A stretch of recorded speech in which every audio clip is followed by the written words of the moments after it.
और क्या Trump Iran की जमीन पर अमेरिकी सेना उतारने जा रहे हैं? अमेरिका की मीडिया रिपोर्ट में अचानक ये चर्चा बहुत तेज हो गई। ट्रंप से भी जब इस बारे में पूछा गया तो उन्होंने ऐसा होने के संकेत दिए। ट्रंप सबसे पहले ईरान के खर्क द्वीप पर कब्जे के लिए स्पेशल ऑपरेशन का ऑर्डर दे सकते हैं, लेकिन ईरान ने भी ऐसे ग्राउंड ऑपरेशन के लिए वियतनाम युद्ध जैसा गोरिल्ला प्लान बना रखा है। अमेरिका के न्यूज नेटवर्क एनबीसी और सीबीएस की रिपोर्ट बता रही है कि डोनाल्ड ट्रंप सिर्फ हवाई और समुद्री हमलों तक सीमित रहने के बजाय अब जमीनी सेना भेजने के विकल्प पर भी गंभीरता से विचार कर रहे हैं। इन हमलों से ईरान में तबाही तो मच रही है, लेकिन सुप्रीम लीडर की हत्या के बाद भी तख्ता पलट नहीं हो पा रहा। ईरान के परमाणु ठिकानों पर अमेरिका का कब्जा नहीं हो पा रहा। उल्टा ईरान की मिसाइलें हर दिन इजराइल और अरब देशों में तबाही मचा रही हैं। इसलिए अब ट्रंप ईरान में स्पेशल ऑपरेशन चलाने के लिए जमीनी हमलों का ऑर्डर दे सकते हैं। रिपोर्ट्स के मुताबिक अब पेंटागन में जमीनी लड़ाई पर विचार हो रहा है, जिसका मतलब है जमीनी सेना की एंट्री, संवेदनशील और रणनीतिक ठिकानों पर कब्जा और ऑपरेशन को इस स्तर तक ले जाना जहां ईरान की सरकार को सिर्फ नुकसान ही ना हो, इलाके पर वास्तविक नियंत्रण उसके हाथ से छिन जाए। और अरब में ट्रंप की रणनीति 5 कदम में समझी जा सकती है। सबसे पहले एयर स्ट्राइक, जिससे ईरान की सैन्य ताकत इतनी कमजोर हो जाए कि जमीनी हमला करने में कम से कम खतरा।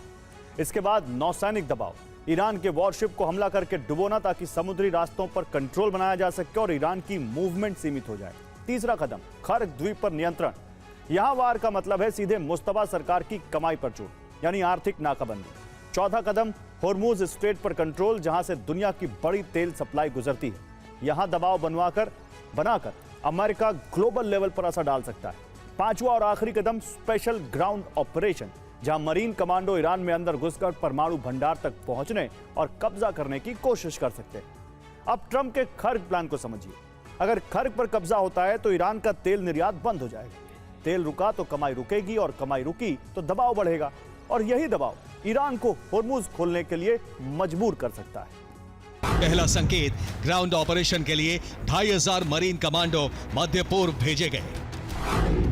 दूसरा संकेत, पेंटागन में और भी कमांडो अरब देशों में भेजने पर चर्चा हो रही है। तीसरा संकेत, पिछले हफ्ते खर्क पर हमला करके अमेरिका ने ईरान की सैन्य मौजूदगी कमजोर की। चौथा संकेत, खर्क के आसपास बड़ा नेवी ऑपरेशन चलाया। पांचवा संकेत, कब्जे के बाद की स्थिति के लिए पेंटागन कानूनी सलाह ले रहा है। पहले ट्रंप ने कहा था कि खर्क पूरी तरह से असुरक्षित है। उसके बाद खर्क में पाइपलाइन और तेल ठिकाने को छोड़कर सब खत्म कर दिया। क्या पाइपलाइन को इसलिए छोड़ा गया क्योंकि उन्हें बनाने में कई साल लग जाएंगे? अंतर्राष्ट्रीय परमाणु एजेंसी यानी IAEA के प्रमुख राफेल ग्रॉसी ने कहा है कि युद्ध ईरान के परमाणु संयंत्रों को नुकसान पहुंचा सकता है, लेकिन उसके ज्ञान और इरादे को खत्म नहीं कर सकता। और स्क्रीन पर जो तस्वीर आप देख रहे हैं, यही है वो मॉडल जिससे ईरान जवाब देने की बात कर रहा है। जंगलों में जमीन के नीचे बनी सुरंगों से अचानक निकलते सैनिक हमला करते हैं और फिर पल भर में गायब हो जाते हैं। यही तरीका वियतनाम में भी अपनाया गया था, जहां बड़ी और ताकतवर अमेरिकी सेना को छोटी छोटी टुकड़ियों ने सालों तक उलझाए रखा। अब इसी गुरिल्ला मॉडल को ईरान की सेना, IRGC और मिलिशिया अपना सकते हैं। यहाँ जंगल नहीं बल्कि पहाड़ है, रेगिस्तान है और सबसे बड़ी बात, बना बनाया अंडरग्राउंड नेटवर्क है, जहां से लड़ाके अचानक निकल सकते हैं, हमला कर सकते हैं और फिर गायब हो सकते हैं।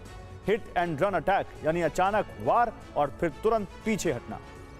एक्सियोस के मुताबिक अमेरिका के जमीनी ऑपरेशन में करीब 1 महीना लग सकता है।